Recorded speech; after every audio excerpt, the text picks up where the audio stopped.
to what's going on in this game. Later on, they'll become big again, and you'll come back here at that time. But this area is kind of played out. And again, White's moves in through here. This move is to prevent Black and to just leave behind the most favorable possibilities for that later time. White has accomplished that, and now it's time to move on. So perhaps if Black really does want to develop from that stone on the right edge, then an extension along the side is better anyway? Would that be, agree with that? That is assuming this. Yeah. No, that isn't what I want. Yes, assuming that it'll go this way.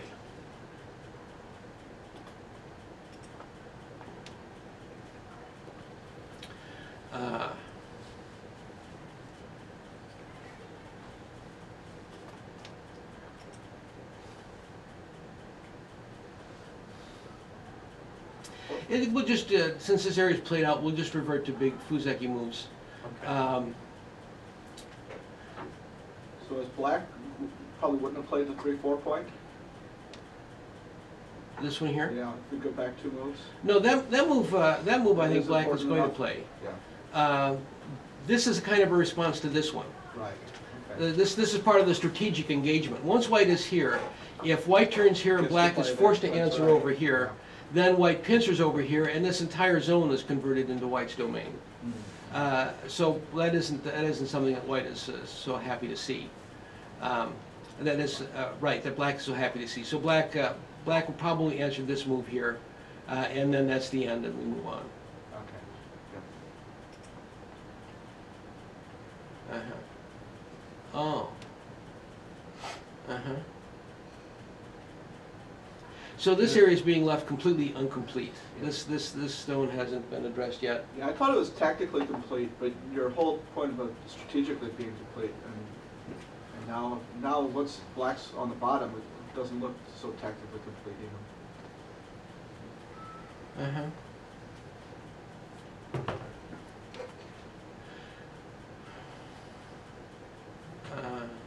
With this area left so incomplete, it's difficult to know how to think about the rest of the board.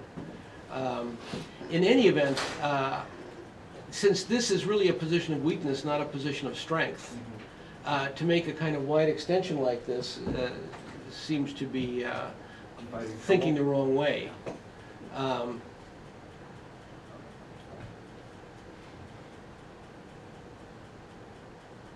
But White has put himself in kind of a box, you know, having put this exchange down.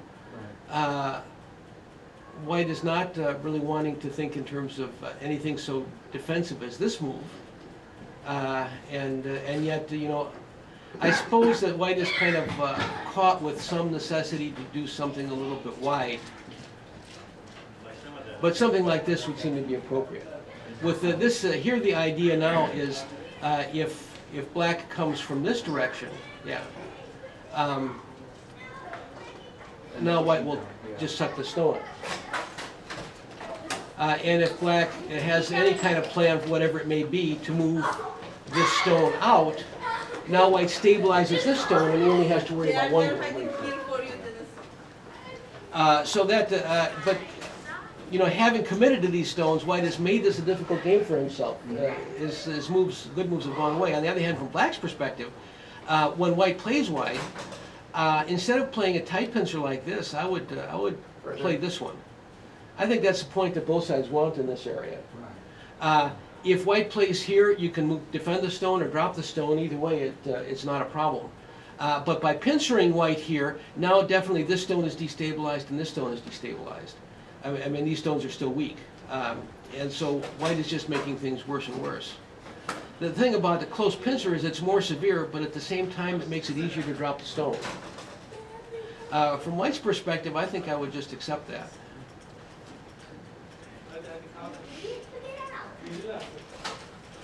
Just trade off. Let him have the stone. I don't want to have too many weak groups in the same area. So I trade the one stone off, just give it away. I take my profit on the other side in compensation. Now I only have to worry about the one thing. Looks a lot harder to handle now. Why doesn't Black push back here? What is white gonna do next? You know, if white just extends, this is a very positive exchange for black, and now black can come over here. Okay. But when you don't answer this first move, then you're really pushed into a submissive posture for the rest of the sequence. Oh, okay. And again, should I just push down instead of going right between? Well, That right here. yeah. See, this there's really there's no completion here. You started moving up the white stones, and now all of a sudden you're ignoring them. Right. And not only are you ignoring them, but you're giving black this super colossal move. Yeah. Perfect shape, perfect development, and you know, the other side, you haven't taken the stone yet, and even if you take it, you haven't gotten anything worthwhile. So I think what happened in this area is you got strategically confused. You let yourself get committed to those stones, and then once you were committed to them, on the one hand, you couldn't see that they were profitable developing them, Right. so you dropped them, but then you couldn't leave them alone. Couldn't leave out, right. So you created a contradiction in your own mind Yeah. about this area. And so you're sort of waffling between the two sides, not willing to commit to either one. Yes.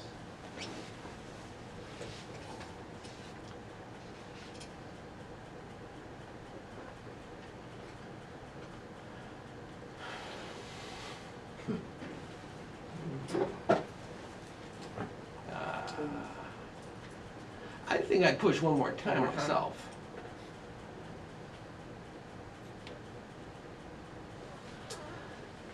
Then, what would I do? Maybe I'd play here. Where's white going? Is he taking these stones anywhere?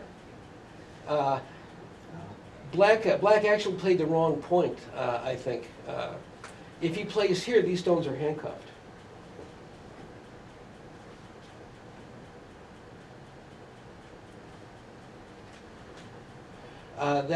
Essentially then this black becomes stabilized by taking the two stones and having the side territory, and now the other white stones are just horribly languishing. The point here isn't so much the size of the territories or even the stability of this, but you look at the game diagram. See this move here? Oh. Let's revert to the true diagram. The issue here is not territory. The issue is the stability of the white stones.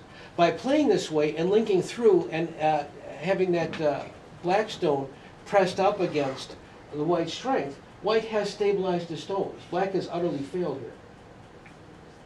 You know, he's got territory for himself. He has stabilized his own stones, but that wasn't the issue. The issue was the stability of the white stones. Black was already strong. And so consequently, this has been a real failure for black, because white has been allowed to stabilize.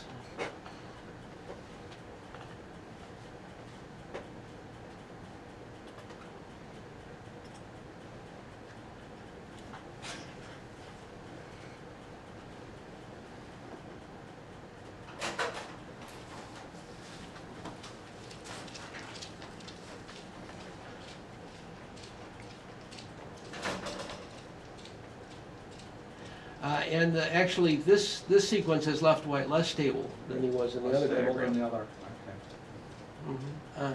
Okay. Okay. For black to take Sente is not terrible. Actually, those two stones are worth protecting because they relate to white's stability. If white takes them, he's alive, and if black connects them, white is not alive. And white's capture is a forcing move, because the follow-up capture leaves black unstable and you know, white totally secure. But if you're going to take Sente, I would come over here. Every development, you get something, your opponent gets something. You get something, your opponent gets something. By pushing up, black created strength below that he could have used to pressure white. He didn't succeed in doing that. But white, in exchange, developed his stones above and got some strength there. Now if you look at the way the game went here, you see here, in this region of the board, white has 3, 6, 7, a 7-to-2 numerical superiority. So black is substantially on the defensive in this area. You could have prevented that by playing the upper side move yourself, Mr. Black.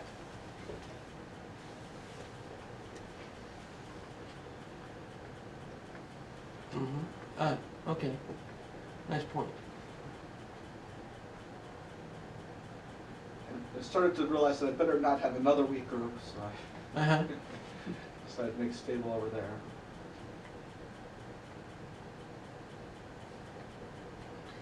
Technically, this is a superior way to protect the cutting point. Mhm. Oh, yeah. Uh-huh.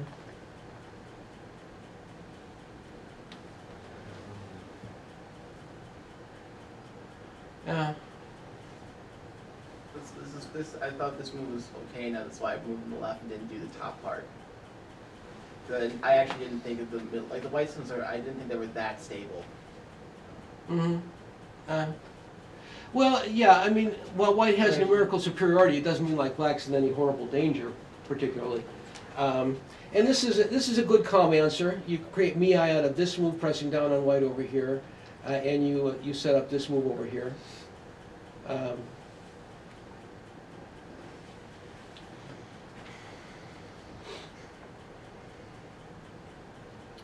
Uh-huh.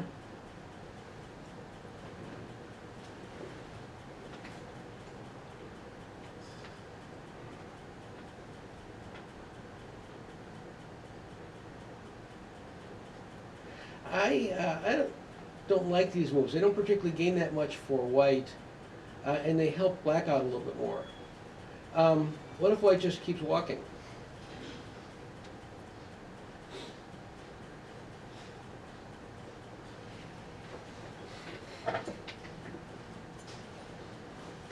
Or like you said, protect the cut point. I was sort of worried about the cut point. I thought I was making myself more stable and threatening to take away, some of his stability by sliding. Well, you're kind of crawling for eyes, and I'd like to leave this area undefended, undecided, so I can still, look at playing 3-3 at some point instead of conceding half a corner to him. Again, it's the option theory idea, right? Keep options open. And you're not gonna settle for just making 2 eyes underneath anyway, so you might as well just run away now. Well, this is a key point. You don't need to defend it directly because there's no cut. Right. So just black got the key point. Good for him. Just to continue move out, and so somewhere in here he's going to get the secondary force that's going to make you defend it. But you don't need to do it now.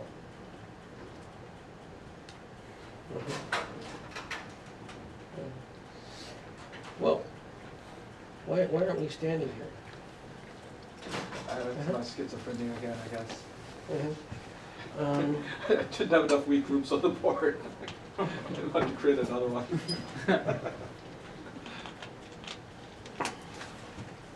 Maybe we need to get moving on to other games. I think that you can see here that the white has created a major focus problem for himself by an inconsistent approach to this area, and it's kind of cascading down through the rest of the game. It often happens that way. If you get off to a good start, the game is easy to play. If you get off to a bad start, every move is a hard move. And you created that yourself by having a conflicted idea in your own mind about whether you want this or that. Right. Now, forever after, that conflict persists. Yes. And that conflict is what makes things hard. Right. You play the right way the first time, you know what you want, you go for what you want, all the issues in your mind are simple, and the moves afterwards are simple. So things are kind of cascading through this game from...